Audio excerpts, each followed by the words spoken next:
Kahit na mapatay mo ko ngayong gabi, Tolome, hindi ka pa rin magtatagumpay. May mangyayari at mangyayari pa rin sa kaibigan mo! Anong ibig mo sabihin? Ha? Anong ginawa mo kay Gado? Malalaman mo rin sa mga susunod na araw, bata. Yun ay kung hindi sila aalis sa baryo na ito. Handa ka na bang harapin siya? Oras na malaman mo ang totoo!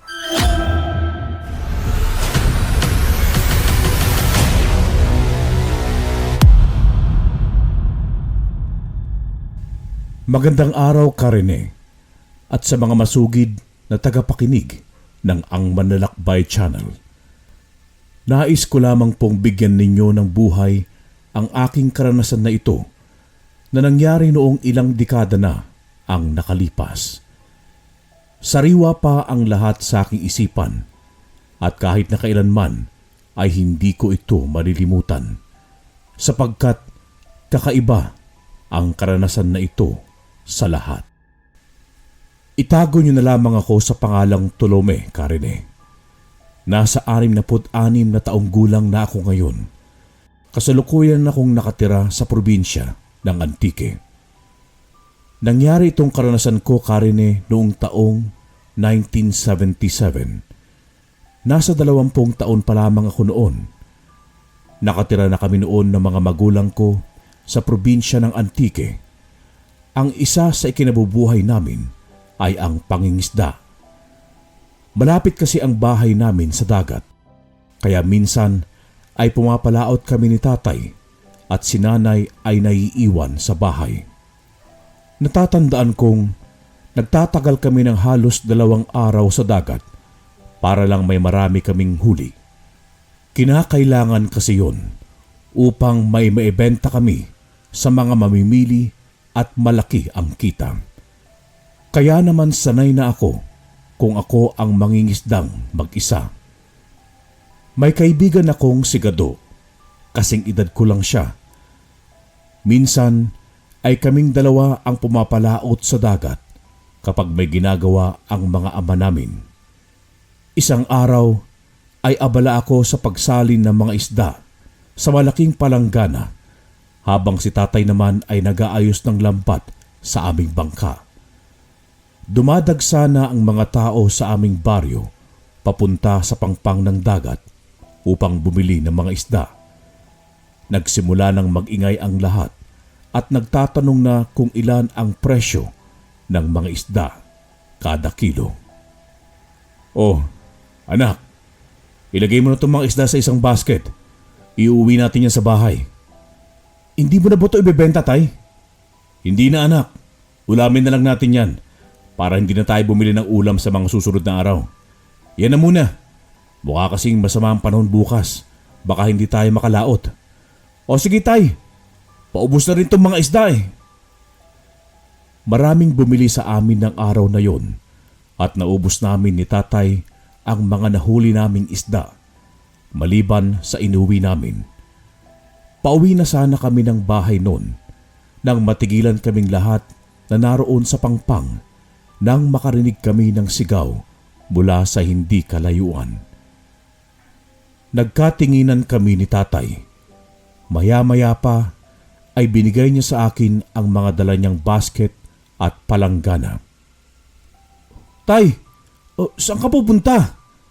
"Sandali, dito ka lang, anak, ha? Titingnan ko lang yung sumigaw sa unahan. Baka may kailangan ng tulong." "Sige, tay. Mag-iingat po kayo."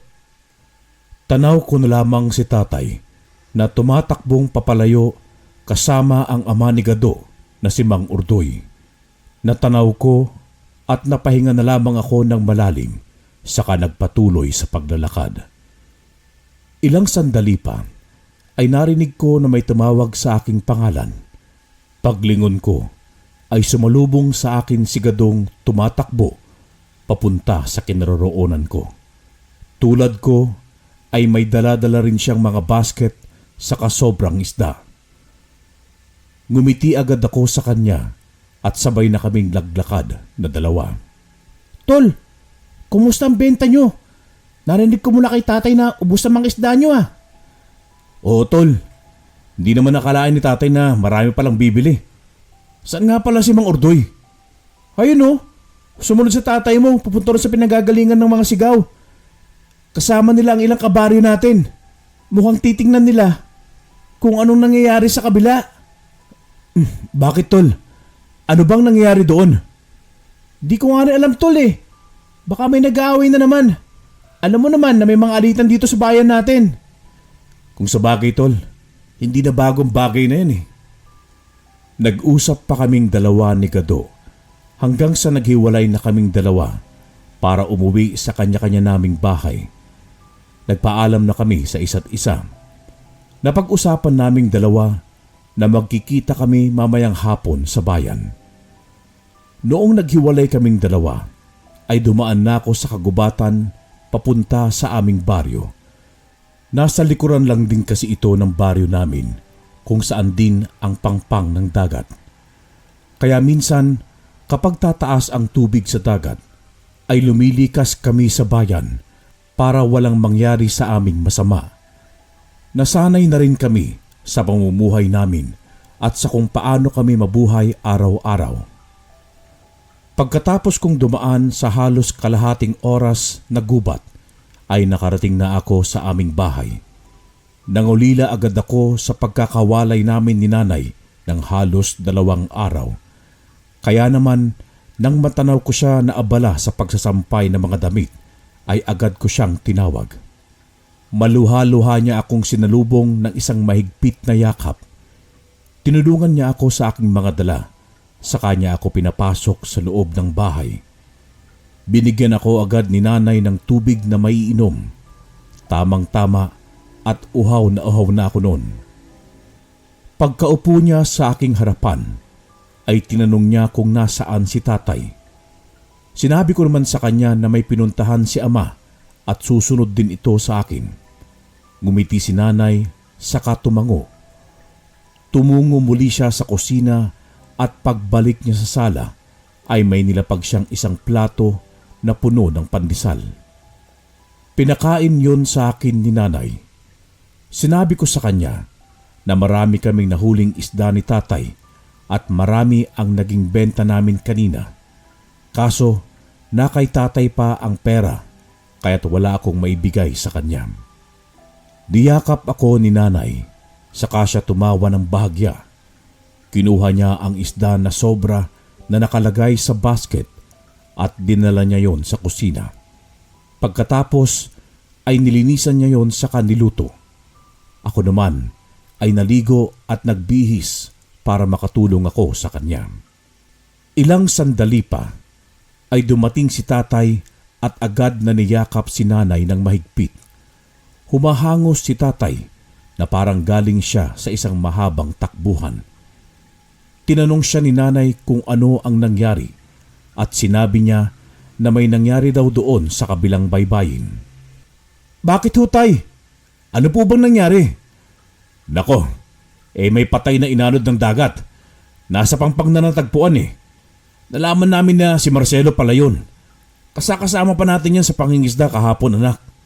Ayun, nakita na lang namin ni Ordoy na wala na siyang buhay.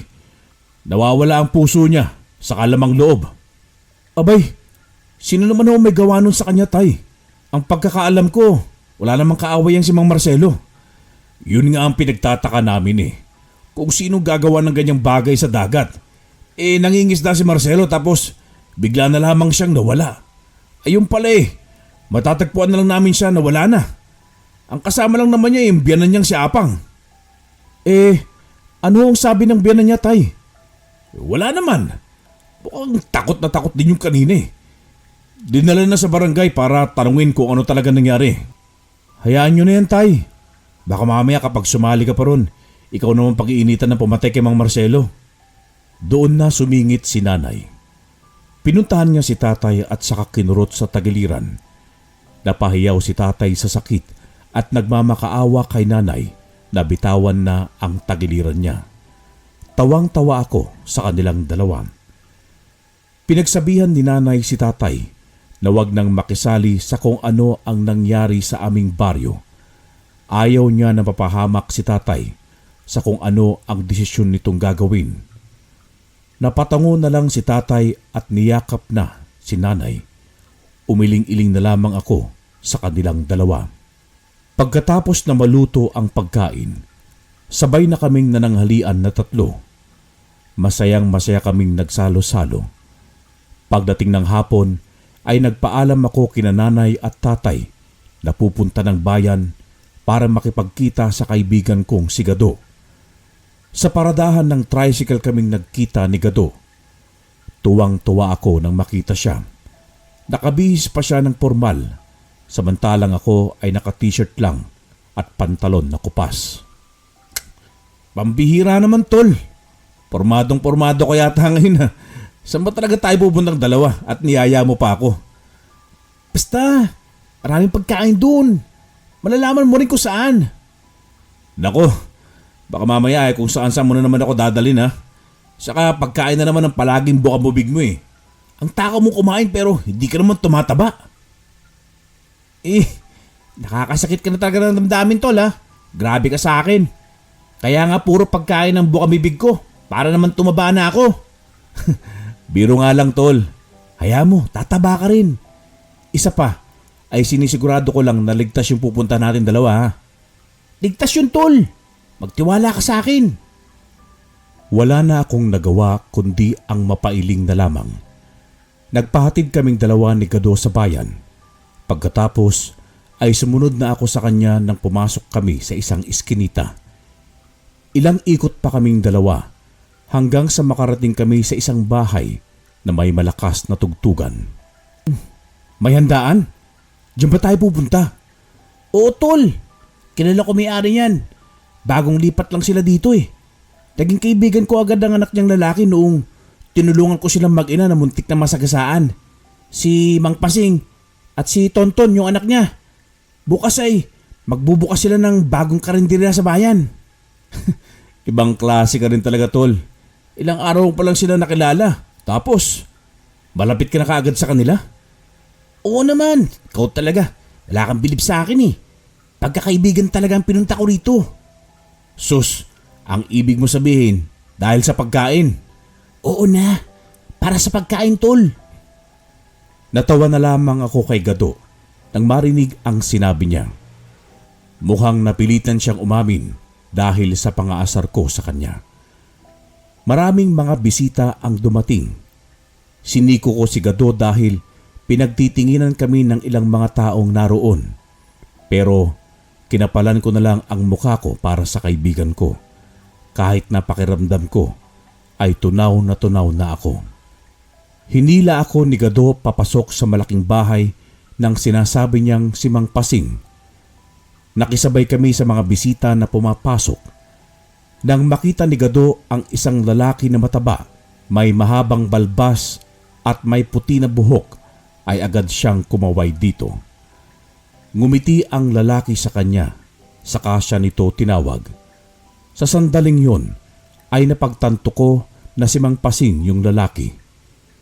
Hinila akong muli ni Gado patungo sa harap ng lalaki para bumati rito. Malalim ang titig nitong ipinukol sa akin at sa aking kaibigan na si Gado. Masaya akong nakabunta ka, Gado. Maraming salamat talaga ulit sa pagtulong mo sa amin ng anak ko, ha? Nako, wala ho yun, Mang Pasing. Nga po pala, eto po pala yung si Tolome, kaibigan ko. Tolome, eto si Mang Pasing na sinasabi ko sa iyo kanina. Iginagagalak kitang makilala, Tolome. Nakwento sa akin ni Gado na matalik ka raw niyang kaibigan at ikaw raw ang nagturo sa kanya na tumulong sa taong nangangailangan. Napatingin ako kay Gado at ang laki ng ngiti niyang ibinigay sa akin na ikinailing ko. Masaya akong makilala ka, Mang Pasing. Naku, kahit hindi ko noon pagsasabihin to kaibigan ko mabait po talaga siya at matulungin. Sus, wag na nga tayo magbulahan dito. Kakain na ho kami, Mang Pasing ha. At kapag magbukas po kayo ng karinderya sa mga susunod na araw madalas po namin pupuntahan niya ni Tolome. O sige, sinabi mo yan ha. Oo, Mang Pasing, sigurado ho yan. O siya, kumuha kayo ng plato at kumain na. Kainin niyo ang gusto niyo kainin. Huwag kayong mahihiya. Tumango namang kaming dalawa ni Gado. Tumungo kami sa isang mesa kung saan nakalagay ang mga plato. Pagkatapos naming kumuha ng plato, ay kumuha na kaming dalawa ng pagkain. Napatawa at napailing na lang ako nang makita ko ang laman ng plato ni Gado. Halos lahat ng putahe ay kinuha na niya. Hindi naman kami nagtagal sa bahay ni Mang Pasing. Umuwi naman kami ni Gado pagkatapos naming makapagkwentuhan sa may-ari ng bahay. Sa mga sumunod na araw, ay nabalitaan na lang namin ni Gado na nagbukas na nga ng karinderya si Mang Pasing sa bayan. At sa loob ng 1 linggo, ay dinarayo na ito ng mga tao dahil sa mura ng benta sa pagkain ay masarap pa ang mga ito. Nang umagang yun, ay nakasabay ko si Gado at si Mang Urdoy nang bumaba kami ng bangka ni tatay. Nagpaiwan sina tatay at Mang Urdoy sa pangpang, habang kaming dalawa naman ni Gado ay kinarga na namin ang mga basket na may lamang isda. Tol, pupunta ako mamaya sa bayan. Sama ka ba? Bisitahin natin yung karinderya ng Mang Pasing. Ayan ka na naman, tol eh. Pagkain na naman ang nasa isip mo. Hindi mo na ako sasama sa'yo mamaya, tol. Gusto ko magpahinga. Alam mo na, ilang araw rin tayo nasa dagat eh. Kung sa bagay, naiintindihan ko naman na pagod ka. Pwede rin naman tayong tumungo sa bayan sa mga susunod na araw. Pwede naman, tol. Pero sa ngayon, humanap muna tayo ng bibili nitong mga isda natin. Nilako na nga namin ni Gado ang mga isda na nahuli namin sa aming baryo. Binili naman ito ng mga nagtitinda ng isda sa palengke. Kaya nabenta naming lahat ni Gado ang mga nahuli naming isda. Tuwang-tuwa naman si Mang Urdoy at si tatay sa aming dalawa. Pagdating namin sa aming baryo, ay nagtaka kaming apat nang sumalubong sa amin ang kumpulan ng mga tao. Nagsumiksik sina tatay sa mga tao at nagtatanong-tanong. Sumilip din kami ni Gado kung ano ang pinagkukumpulan ng mga tao at ganun na lamang ang pagtakip ko sa aking ilong nang maamoy ko ang malansa at naaagnas ng bangkay. Halos masuka kaming dalawa ni Gado dahil sa aming nakita. Isang bangkay ng tao na bukas ang tiyan at nawawala ang kanyang mga lamang loob ang sumalubong sa amin. Bukod doon, ay may mga kalmot pa ang kanyang mga braso at dibdib na mukhang gamit ang matulis na bagay. Mukhang pangalawang beses na itong nangyayari sa baryo natin ah. Sa tingin mo, nagkataon lang o talagang may gumagawa nito? Di ko rin alam, tol eh. Pero nakita mo naman, di ba? Magkapareho lang din doon sa nakita nila tatay noong nakarang linggo sa nangyari dyan sa lalaki. Sa tingin mo, nagkataon lang yan? Sino namang gagawa niyan? Di ko alam, tol eh.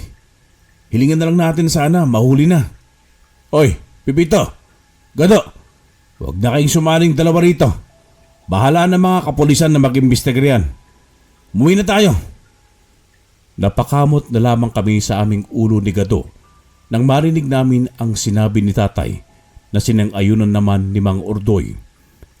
Nagkahiwalay kaming apat at tumungo na sa aming kanya-kanyang bahay.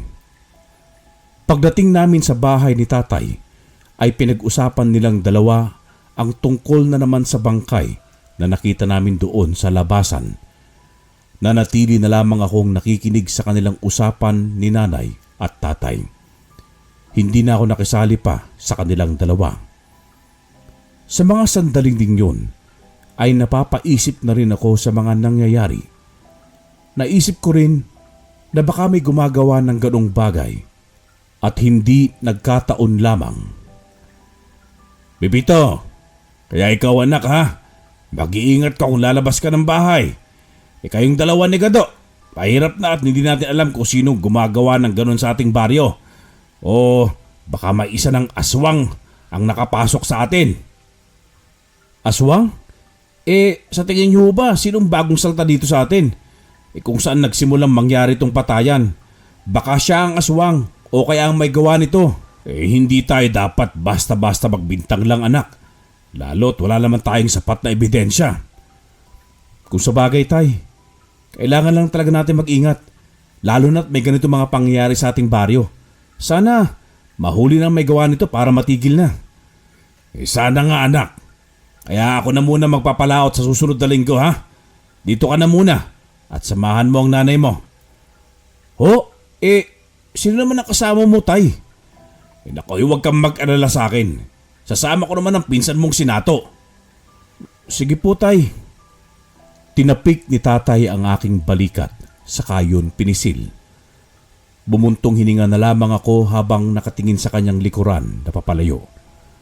Pagsapit ng hapon ay nagpaalam ako sa kanila para kumuha ng bunga ng saging sa likod ng aming bahay.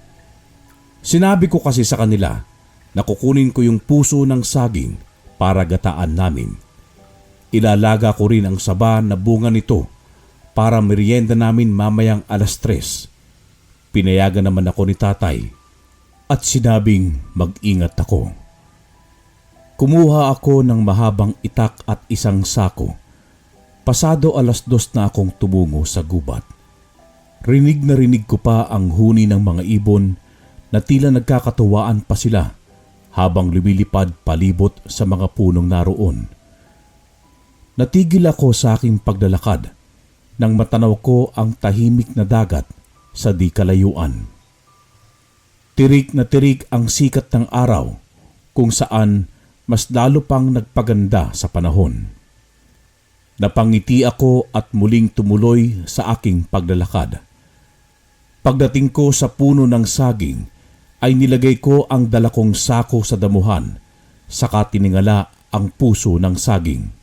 Kumuha ako ng panungkit na kahoy, saka nilagay ko sa dulo ang itak na aking dala. Itinali ko ang itak sa dulo ng panungkit. Nang masiguro kong natali ko na yon ng mahigpit, ay sinubukan ko ng kunin ang puso ng saging, subalit hindi ko ito maputol-putol. Napatingin ako sa puno ng saging. Binabalak kong putulin na lamang ang puno nito, pero napatigil ako nang makita ko ang isang malaking punso sa gilid nito. Lumapit ako patungo sa punso, saka nakiusap ako rito na kung baka pwede kong putulin ang puno ng saging. Nag-iingat ako sa mga sandaling yun para maiwasan ko ang magkasakit sa gubat. Naniniguro ako ng mga sandaling yun na kung may nunuman sa punso ay ang mahalagang makapagpaalam ako.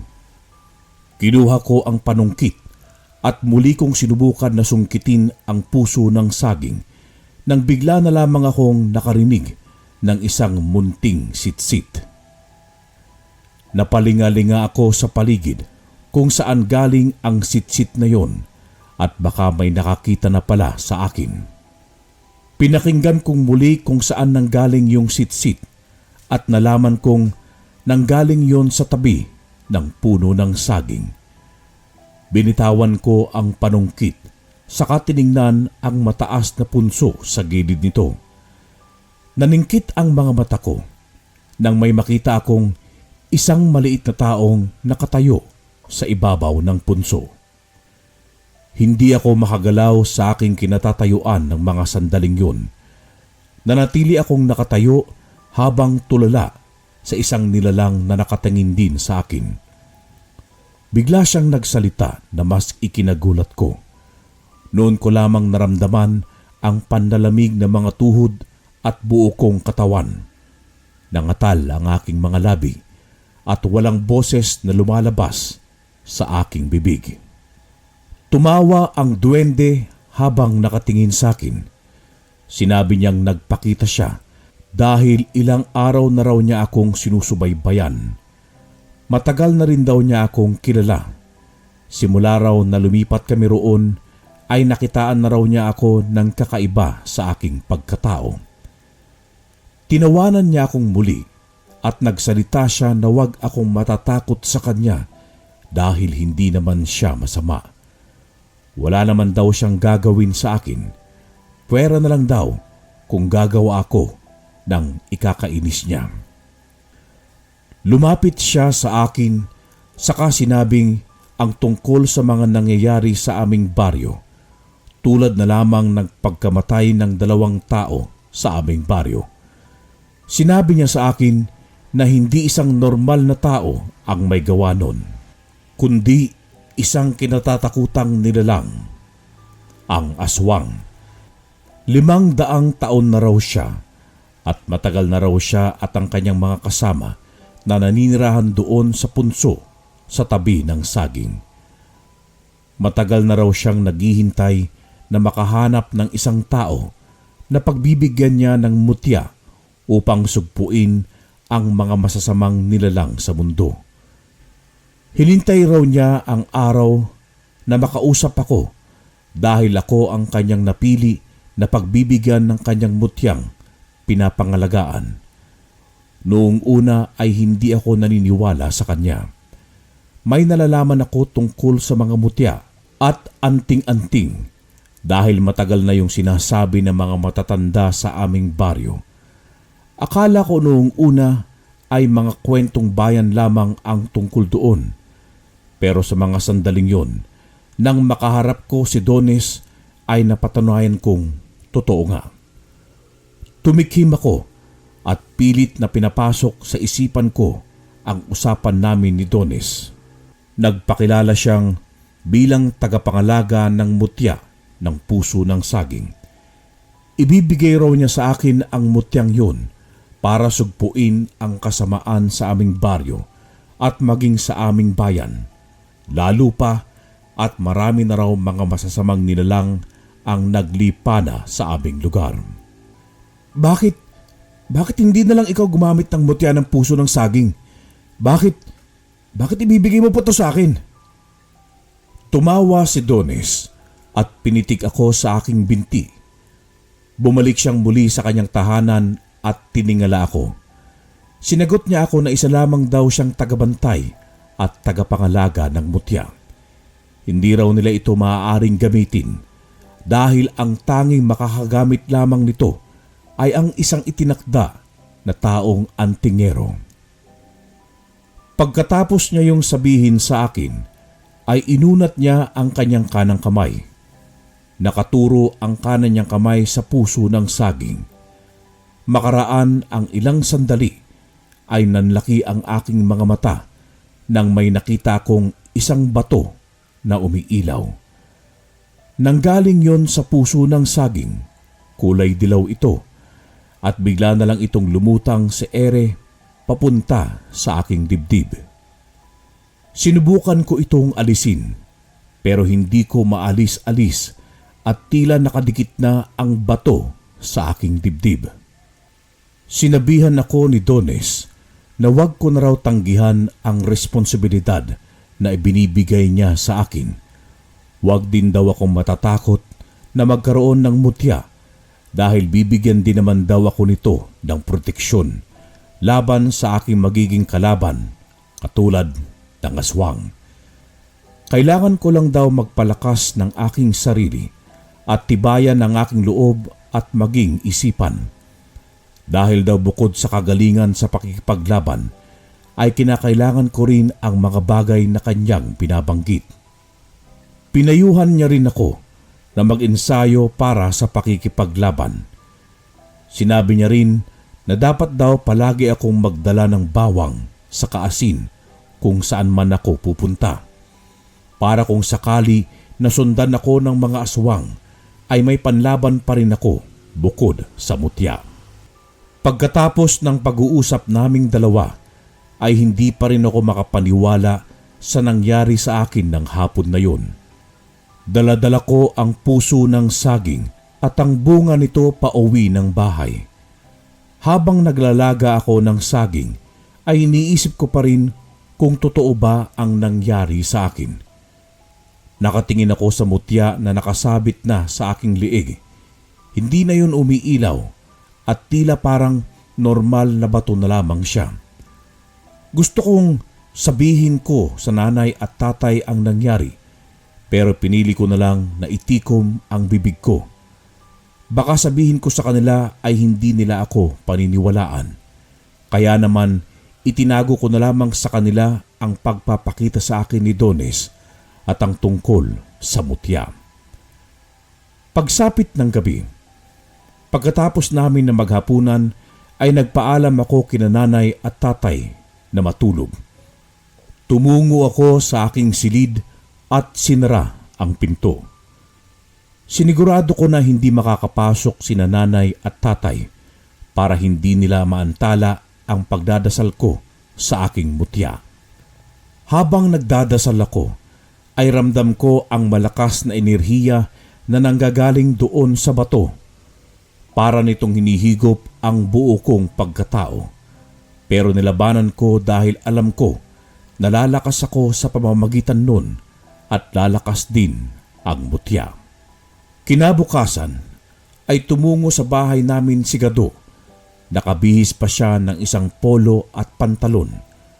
Araw ng linggo at niyaya niya akong magsimba. Milagro ha! Bakit ako niyaya mo magsimba? Wala ka bang nobya at ako na naman ang pinagdidiskitahan mo riyan? Tol, kaibigan tayo. Di naman ako bakla no. Di tayo talo. Parang di mo ako kilala. Biro lang. Baka mamaya sabihin ng mga magulang natin, tayo magsyota. Madiri ka nga sa mga sinasabi mo. Ngayon lang to no. Hayaan mo't maghahanap ako dagad ng susyotahin ko. Sus, sa torpe mong yan. Nek-nek mo. Pustahan pa tayong dalaw. Makakita ako ng nobya nang hindi natatapos ang buwan na ito. Sige ba? Magkano ba? Nagtawanan kaming dalawa nang palabas na kami ng bakuran ng aming bahay. Habang naglalakad kaming dalawa ni Gado patungong sakayan ng tricycle, ay hindi ko maiwasan ang maging balisa. Gusto ko sana sa kanyang sabihin ang tungkol sa mutya, pero baka hindi niya rin ako paniwalaan at baka pagtawanan na lamang niya ako. Kaya naman, hindi ko na lang sinabi sa kanya hanggang sa makarating kami sa simbahan. Halos 1 oras ang itinagal ng misa. Magkaakbay kaming lumabas ni Gado ng simbahan. Niyaya niya pa ako na tumungo sa dinarayong karinderya ni Mang Pasing. Ayaw ko pa sana dahil wala akong hilig sa mga ganoong kainan. Subalit, sumama na rin ako kay Gado dahil pinilit niya ako. Sige na tol, baka ito na kasi ang huli natin pagsasama eh. Sumama ka na kasi sa akin. Ako naman manlilibre sa'yo eh. Ha? Anong pinagsasabi yung huling pagsasama? Bakit? Saan ka ba pupunta? Sa dagat? Maglalaot? Pambihira. Magkasama naman tayo rin palagi sa dagat. Huwag ka nga magdrama dyan. Totoo nga tol. Baka kasi ililipat na kami sa ibang lugar nila nanay at tatay. Malit kasi ang kitaan natin sa pangingisda eh. Ha? Seryoso ka ba? Pambihira naman to. Tumango sa akin si Gado ng mga sandaling yun. Kitang-kita ko sa mga mata niya na seryoso nga siya. Kaya wala na akong magawa kundi ang pumayag sa gusto niya na kumain kami sa karinderya ni Mang Pasing. Pagdating namin sa karinderya ay agad kaming sinalubong ni Mang Pasing. At sa mga sandaling yun, bigla na lamang nag-init ang aking mutya na nakapailalim sa aking damit na suot. Titig na titig ako kay Mang Pasing habang nagsasalita siya, pero hindi ako nagpahalata. Hinila ko si Gado para sana yayain siya sa kabilang karinderya na lang kami kakain, pero hindi siya nagpaawat. Sinamahan ko na lang siya. Ilang beses kong sinubukan na pigilan si Gado na huwag kainin ang bulalong hiniling niya kay Mang Pasing, pero hindi ko siya napigilan. Kumapa ako ng kalamansi sa aking bulsa nang tumalikod si Mang Pasing. Pagkatapos niyang ilapag ang bulalo sa aking harapan, pinigilan ko si Gado na kumain, saka ko nilagyan ng kalamansi ang aming pagkain. Takang-taka ang kaibigan ko sa aking ginawa, pero hindi ko siya pinansin. Pinakatitigan ko ang bulalo kung mag-iiba yun, subalit ilang minuto na ang lumipas ay wala rin doong nangyari. Dahil doon ay pinukaw ako ni Gado kung pwede na siyang kumain. Tumango naman ako dahil wala naman akong nakitang kakaiba sa bulalo. Kahit na ayaw kong kainin ang bulalo, ay kinain ko na lang din para hindi magtampo sa akin si Gado. Isa pa ay wala namang kakaiba sa pagkain. Nang pauwi na kami ni Gado, ay masayang masaya siya dahil sinamahan ko siya ng araw na yun. Samantalang ako ay iniisip ang tungkol sa naramdaman kong pag-iinit ng mutya. Napahawak ako roon at dinamang muli. Pero hindi na yon mainit. Pero ang tindi ng init noong lumapit sa amin si Mang Pasing. Tol, kailan ba ang alis ninyo? Sa makalawa, tol. Nagmamadali na kasi si nanay eh. Nakakuha na rin siya ng tiket. Kaya wala na talaga atrasan. Tuloy na talaga kami. Saan ba kayo lilipat? Di ko rin alam, tol eh. Di naman nila sinabi sa akin. Mag-iingat ka ron, tol ha. Magkikita din tayo niyan. Huwag mong kalimutang sumulat ha. Nagpaalam kami sa isa't isa at nagyakapan. Pinigilan ko na lang ang maiyak sa mga sandaling yun. Masakit sa akin na maghihiwalay kaming dalawa ni Gado dahil magkaibigan na kaming dalawa simula pa noong bata kami. Marami na rin kaming pinagsamahan na dalawa, kaya mangungulila talaga ako kapag wala na siya sa aming baryo. Wala na akong kaibigan na katulad niya. Pagkatapos ko siyang maihatid sa kanyang bahay, ako naman ay dumiretso sa gubat na nasa likod lang din ng bahay namin. Agad kong hinanap si Dones. Noong lumabas siya, ay tinanong ko sa kanya kung ano ang ibig sabihin ng pag-iinit ng mutya. Sinabi niya sa akin na isa raw masamang nilalang ang nakaharap kong yon at maaari daw na aswang ito. Noong sinabi ko na si Mang Pasing ay nanlaki ang mata ni Dones. Sinabi niya sa akin na ito ang aswang na pumatay sa 2 lalaki sa aming baryo. Baka raw ang mga pagkain na niluluto nito sa karinderya ay lamang loob na ng mga tao na napapaslang nito. Subalit, sinabi ko kay Dones noong pigaan ko ng kalamansi ang pagkain ay nanatili itong normal at hindi ito pumalit ng anyo. Sinagot niya ako na maaari raw na karne talaga ng baka ang inihain niya sa aming dalawa ni Gato at sa iba ay hindi. Kaya iisa lang daw ang magpapatunay kung aswang talaga si Mang Pasing. Ito ay ang sundan ko ito. Kinagabihan, hindi ako nagpaalam kina nanay at tatay. Ang alam nila ay nasa silid na ako at natutulog. Pero lumabas ako ng bahay ng palihim. Nagdala ako ng kalamansi, bawang, saka asin. Nakasabit naman sa aking baywang ang isang mahabang itak para kung sakali ay may panlaban ako. Tumungo ako sa bahay ni Mang Pasing. Nakaramdam agad ako ng pangiinit ng mutya nang makarating ako roon.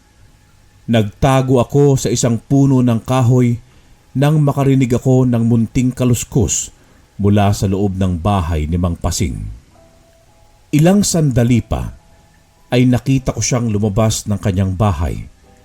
Patingin-tingin pa siya sa paligid bago siya naglakad papunta sa aming baryo.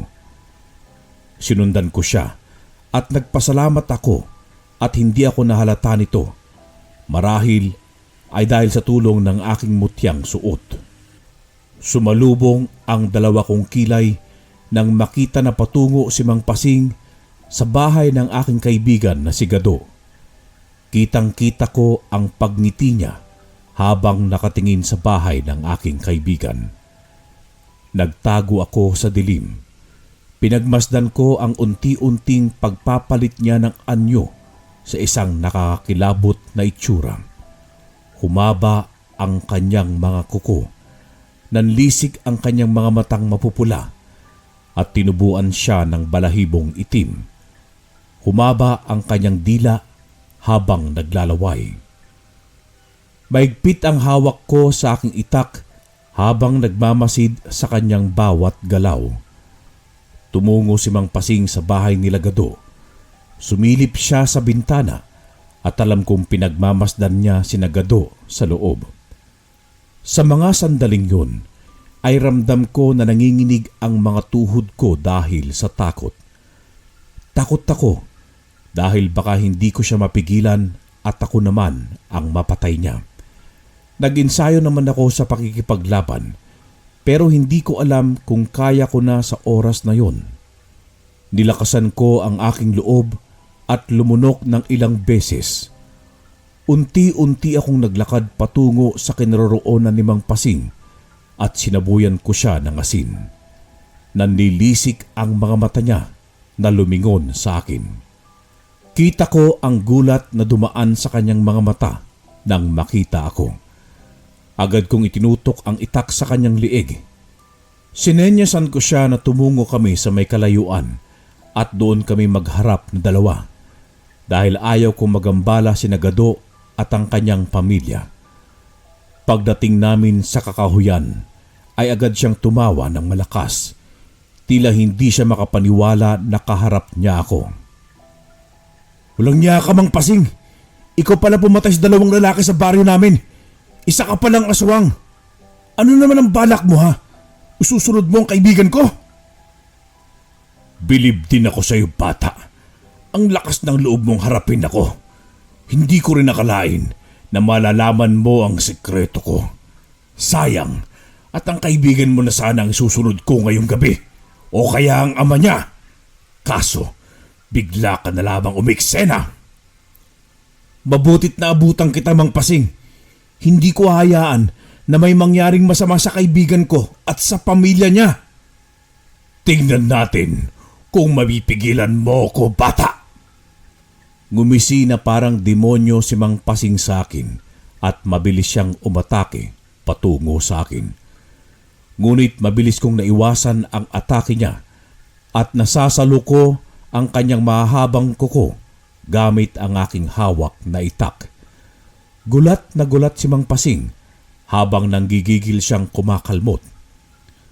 Hindi ko rin alam kung saan nanggagaling ang aking bilis pero alam ko na ang mutya ang may gawa nun. Isang malakas na sipa ang pinakawalan ko sa panga ni Mang Pasing. Narinig ko siyang napadaing.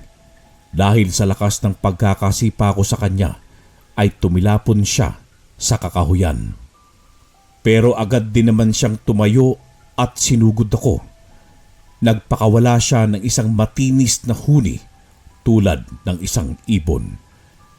Bigla na lamang siyang gumapang sa lupa at mabilis siyang lumundag patungo sa akin. Dinaganan niya ako dahilan para matumba ako sa damuhan. Agad niyang ibinaon ang mga mahaba niyang kuko sa aking dibdib na ikinasigaw ko ng malakas. Kitang-kita ko ang pagsirit ng dugo mula sa aking sugat pero lumaban pa rin ako. Agad kong sinaksak sa kanyang tagiliran ang itak na aking hawak. Binitawan niya ako at mabilis siyang umalis sa pagkakadagan sa akin. Tumayo ako at tiningnan ang aking sugat. Ganon na lamang ang pagkabigla ko nang makita na unti-unti yung humihilom ng kusa. Ang dugo na dumaloy kanina mula sa aking sugat ang natira na lamang sa aking damit. Napatingin ako kay Mang Pasing nang sumigaw siya ng malakas. Dinidilaan niya ang kanyang sugat na natamo mula sa aking pagkakasaksak sa kanya. Sa mga sandaling yun, napagtanto kong ginagamot niya ang kanyang sarili gamit ang kanyang laway. Hindi na ako nag-aksaya pa ng oras. Mabilis kong tinakbo ang distansya naming dalawa sa isa't isa. Agad ko siyang sinipa sa dibdib. Napaupo siya sa damuhan. Nanlilisik ang mga mata ni Mang Pasing nang tumingin siya sa akin. Kahit na mapatay mo ko ngayong gabi, Tolome, hinding-hindi ka pa rin magtatagumpay. May mangyayari at mangyayari pa rin sa kaibigan mo. Anong ibig mo sabihin? Ha? Anong ginawa mo kay Gado? Malalaman mo rin sa mga susunod na araw, bata. Yun ay kung hindi sila alis sa baryo na ito. Handa ka na bang harapin siya? Oras na malaman mo ang totoo? Agad ko siyang sinunggaban at nanlilisik ang mga mata kong nakatingin kay Mang Pasing. Nakaumang ang kamao ko sa kanya. Handa ko na siyang suntukin sa kanyang mukha. Kahit napatayin mo ko, Tolome, wala ka pa rin magagawa. Kaya patayin mo na ako. Tumahimik ka! Papatayin talaga kita dahil sa pagpatay mo sa 2 kabaryo namin. Magbabayad ka sa ginawa mo! Wala na akong hinintay pang pagkakataon. Agad kong ibinaon sa dibdib ni Mang Pasing ang itak na aking hawak. Nakatingin ako sa nanlalaki niyang mga mata. Sumuka siya ng dugo at unti-unting nangisay. Ilang sandali pa ay nawalan na siya ng buhay. Nabitawan ko ang itak na aking hawak at nanginginig ang mga kamay ko habang nakatingin ako rito. Hindi ako makapaniwala na magagawa ko ang ganoong bagay ng gabing yun. Sa pag-iyak ko ay narinig ko bigla ang boses ni Donis. Sinabi niya sa akin na ayos lang ang ginawa ko dahil yun naman daw ang nararapat para sa mga aswang. Pinasunog niya sa akin ang katawan ni Mang Pasing. Pagkatapos nun ay kinuha niya ang itim na bertud na naiwan sa damuhan at sinira niya yun. Nang matapos kaming dalawa ay niyaya na niya akong umuwi. Dumaan muna ako sa bahay ng aking kaibigan. Nakapatay na ang ilaw. Napangiti ako dahil kahit papaano ay nailigtas ko sila mula sa tiyak na kapahamakan. Habang naglalakbay kami ni Dones pauwi sa amin, ay hindi ko maiwasang itanong sa kanya ang tungkol sa sinasabi ni Mang Pasing kanina. Tinanong ko siya kung ano ang ibig sabihin ng aswang tungkol kay Gado. Narinig kong bumuntong hininga si Donis. Tiningnan ko siya sa aking balikat at nakatingin din pala siya sa akin. Noon ko lang napagmasdan ng malapitan si Donis. Isa pala siyang itim na duwende. Matulis ang kanyang 2 tenga. Mabalahibo ang kanyang katawan at malalaki ang kanyang 2 mga mata. Kung pagmamasdan mo talaga siya ay nakakatakot, pero mabait naman pala siyang nilalang. Sinabi niya sa akin na niyanggaw daw ni Mang Pasing ang aking kaibigan na si Gado. Baka raw bukas ay atakihin ang kaibigan ko at hindi na nito mapigilan ang sarili. Baka raw ilang araw nang tumatanggap ng pagkain si Gado mula kay Mang Pasing. Pasya sa akin ni Dones ay ang lumapit sa isang albularyo para mapagamot ang kaibigan ko. Mas marami raw itong nalalaman kaysa sa kanya. Ang problema ko sa mga sandaling yun, wala akong kilalang albularyo at walang ganoon sa aming baryo. Kinabukasan ay agad akong nagpaalam kina nanay at tatay. Nagtataka na silang dalawa kung saan ako laging pumupunta. Hindi na ako sa kanila naglihim pa at sinabi ko sa kanila ang tungkol kay Gado at sa aswang na si Mang Pasing. Noong una ay hindi naniwala si nanay at tatay sa akin.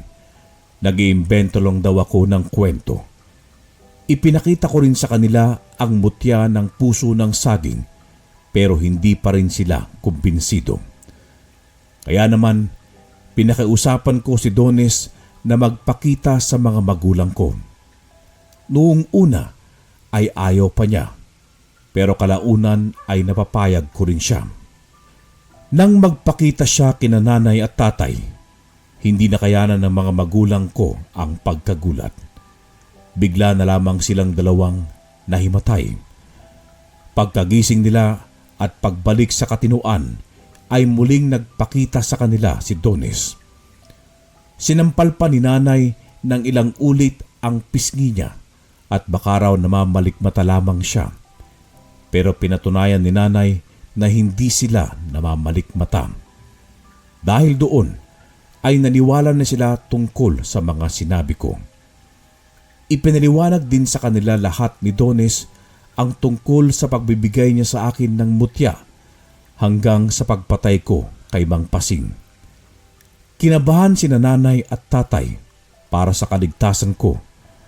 Pero nakumbinsi ko rin sila na ginagawa ko yun para sa mga taong nangangailangan ng tulong. Nang araw na yon ay tinulungan nila akong makahanap ng albularyo na siyang makakapagpagaling kay Gado. Nakahanap kami sa kabilang bayan. Isinama pa namin siya sa amin para mapag-usapan ang bagay na nangyayari. Nang maliwanagan na si Mang Bruno tungkol sa sitwasyon ng kaibigan ko, ay pumayag na siya. Pero sinabi niya sa akin na kailangan daw niyang matingnan si Gado para masiguro kung nayanggaw nga ito ng aswang. Nay, Tay, dito lang ho muna kayo sa bahay. Babantayan kayo ni Donis. Pupunta po muna kami ni Mang Bruno sa bahay ni Gado para matingnan siya. Babalitaan ko po kayo kung anong mangyayari doon. Sige anak, mag-iingat ka ha. Huwag kang gagawa ng kakapahamak mo. Opo tay, basta't mag-iingat kayo rito ni nanay. Pagkatapos kong magpaalam sa kanilang dalawa, ay umalis na kami ni Mang Bruno. Tumungo agad kaming dalawa sa bahay ni Gado. Gulat na gulat pa si Mang Urdoy at maging ang kanyang asawa nang makita nila kami ni Mang Bruno sa labas. Tinanong ko kung nasaan si Gado at sinabi sa akin ni Mang Urdoy na wala sa tamang katinuan ang kaibigan ko. Ikinulong daw nila ito sa kwarto para raw hindi ito makalabas. Noong isang linggo pa raw nila hindi naiintindihan si Gado. Pero may mga pagkakataon daw na maayos itong kausap. Pinapasok kami ni Mang Bruno ng mga magulang ni Gado sa bahay nila. Hinatid nila kami sa silid ni Gado at pinapasok sa loob. Pagkakita pa lang namin kay Gado ay parang wala na sa kanyang sarili ay napadasal na agad si Mang Bruno. Hinawakan ni Mang Bruno si Gado sa kanyang noo at kitang-kita ko ang takot sa mga mata ni Gado nang makita si Mang Bruno. Napatingin ako sa mga magulang ni Gado at sinabi sa kanila na matutulungan ni Mang Bruno ang aking kaibigan. Hiniling ko sa kanila na tulungan ako sa pagdadasal para mapagaling ni Mang Bruno ang kaibigan ko. Inaya ko si Mang Urdoy na lumuhod sa harap ng altar at nanalangin kaming tatlo. Rinig na rinig namin ang malakas na dasal ni Mang Bruno, samantalang malakas naman na muungol si Gado na tila siya ay nasasaktan. Gustong-gusto namin siyang puntahan para tulungan sa mga sandaling yon, pero wala kaming magagawa. Hinayaan na lang namin si Mang Bruno sa kung ano ang nararapat niyang gawin para mawala ang yanggaw sa kanya ni Mang Pasing. Tinanong ako ni Mang Urdoy kung paano ko nalaman ang tungkol kay Gado. Sinabi ko sa kanila ang napansin kong pagbabago kay Gado. Kinakailangan kong magsinungaling sa kanila ng bahagya para hindi nila malaman ang tungkol sa aking kakayahan. Nasambit ko rin ang tungkol sa aswang na si Mang Pasing. Mabuti na lamang at hindi sila nagtaka na mag-asawa. Gulat na gulat ang mga magulang ni Gado nang marinig ang mga sinabi ko. Pero sinabi ko sa kanila na totoo ang nangyari kay Gado. Hiniling naming tatlo na sana ay mamatay na ang nilalang sa loob ng katawan ni Gado nang matapos na ang paghihirap ng aking kaibigan. Makaraan ang ilang sandali ay tumahimik ang silid ni Gado. Nagkatinginan kaming tatlo at tumayo mula sa pagkakaluhod sa altar. Ako ang naunang tumungo sa silid ni Gado para tingnan kung tapos na si Mang Bruno sa panggagamot kay Gado. Nakita kong nakatayo si Mang Bruno at pinapahiran niya ng agwa bendita ang katawan ni Gado, ay napahinga na ako ng maluwag. Lumabas si Mang Bruno mula sa silid ni Gado at hinarap niya ako at ang mga magulang ng kaibigan ko. Ayon sa kanya ay ayos na si Gado. Kinakailangan lang daw ng pahinga nito. Huwag na rin daw kaming mag-alala dahil napatay na raw niya ang nilalang na gustong mabuhay sa sinapupunan ni Gado. Kung hindi raw agad nagamot si Gado pagkatapos ng araw na yon, may pagkakataon talaga raw na maging tuluyang aswang ang aking kaibigan. Mabuti na lamang daw at napuntahan ko siya para gamutin ang kaibigan ko. Pagkatapos ng mga payo ay habilin ni Mang Bruno ay umalis na rin siya. Ako naman ay pumasok sa silid ng kaibigan ko para tignan ang kalagayan niya. Mahimbing siyang natutulog sa kanyang katre. Napangiti ako dahil naging ligtas siya at hindi nalagay sa panganib ang buhay niya at ng kanyang mga magulang. Lumabas din ako ng kanyang silid para magpaalam sa mga magulang niya. Labis na pasasalamat ang natanggap ko kina Mang Urdoy. Sinabi ko sa kanila na ginawa ko yun dahil mahalaga sa akin si Gado bilang isang matalik na kaibigan. Umuwi ako ng araw na yun at ibinalita kina nanay at tatay ang kalagayan ni Gado. Natuwa naman sila dahil ligtas ang aking kaibigan. Simula nang mamatay si Mang Pasing ay nagsara na rin ang kanyang karinderya. Umalis na rin sa bayan namin ang anak niya at hindi na ito nagtangkang bumalik pa. Dahil doon ay lubos na naging payapa na ang aming bayan at maging sa baryo namin. Wala na rin kaming nabalitaan na namamatay. Hindi na rin umalis si Gado sa aming baryo at doon na sila nanatili. Dahil doon ay palagi na kami magkasama sa pangingisda. Binigyan siya ng anting-anting ni Mang Bruno para daw proteksyon laban sa masasamang loob at mga nilalang. Noong kami na lamang na dalawa ni Gado, ay sinabi ko sa kanya ang tungkol sa mutya ng puso ng saging na bigay sa akin ng duwending si Donis. Gulat na gulat pa siya sa kwento ko, pero kalaunan ay naniwala naman siya sa akin. Naging matibay ang pagkakaibigan naming dalawa ni Gado. Minsan ay magkasama pa kaming dalawa sa pagtugis sa mga aswang na pumupunta sa aming baryo. Sa karanasan naming yun, tinuruan kami ng leksyon na sa bawat araw ay kinakailangan nating mag-ingat sa pagtitiwala sa ibang tao. Lalo na sa mga taong hindi pa natin lubusang kilala ng buo. Wakas.